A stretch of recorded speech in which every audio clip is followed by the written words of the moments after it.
Today, most commercially made paper is made from wood pulp, treated with chemicals and mechanically processed. Making paper by hand is a craft that involves techniques and materials that go back over 2,000 years in China. These techniques have evolved over time, but the main ingredient remains the same: imagination.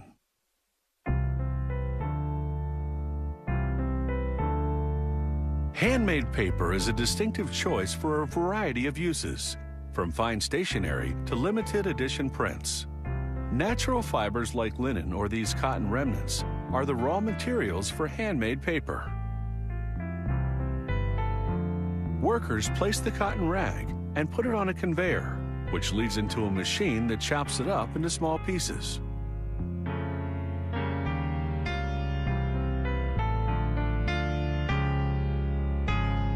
It collects in a bin ready for the next step called beating the rag. Workers pour out the chopped up rag into a tub called a hollander that is filling with water. This machine beats the material into a pulp. Its only moving part? A large roll weighing several tons, equipped with metal blades. Workers fill the hollander with up to 800 pounds of rag.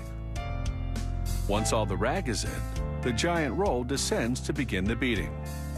Water pours down to soak the fabric as workers push it toward the roll.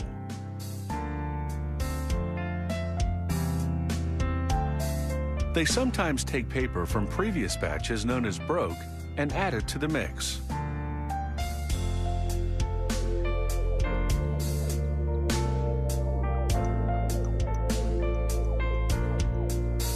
They may also add a little dye to adjust the color depending on the desired effect. After 8 hours of beating, workers feel the pulp's consistency. They will then take samples from this batch to make sure it doesn't contain any unbeaten rag or knots. Next, they add colorful scraps of paper to the pulp to create a decorative pattern.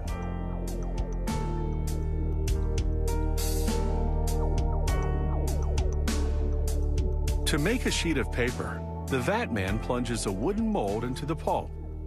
As he lifts out the mold, he shakes it to even out the pulp. Water pours out, leaving only fibers caught on the mold's surface. He removes the mold's frame, known as the decal, and lowers the corner of the mold to drain away more water.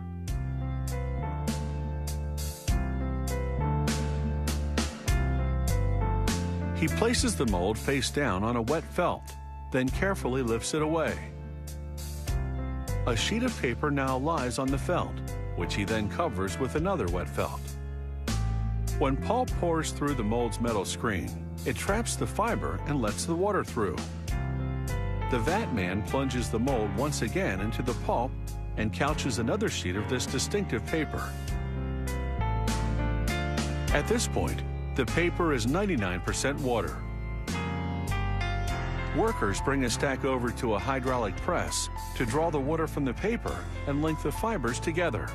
They press the papers with care so they don't burst right out of the felts.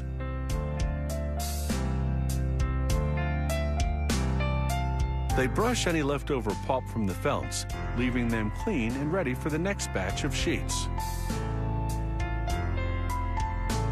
Now, workers can handle the paper without it falling apart.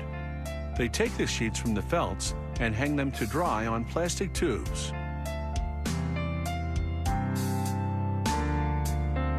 Once dry, they collect the sheets according to type and stack them for a final finishing press before they go on for shipment to customers around the world.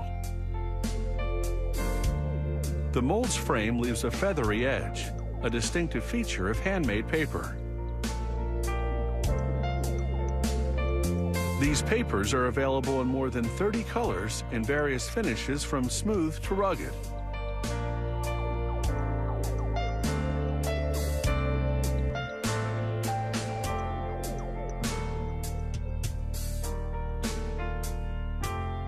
There's a paper for every project, whether it's etching, watercolor, drawing, or even folding.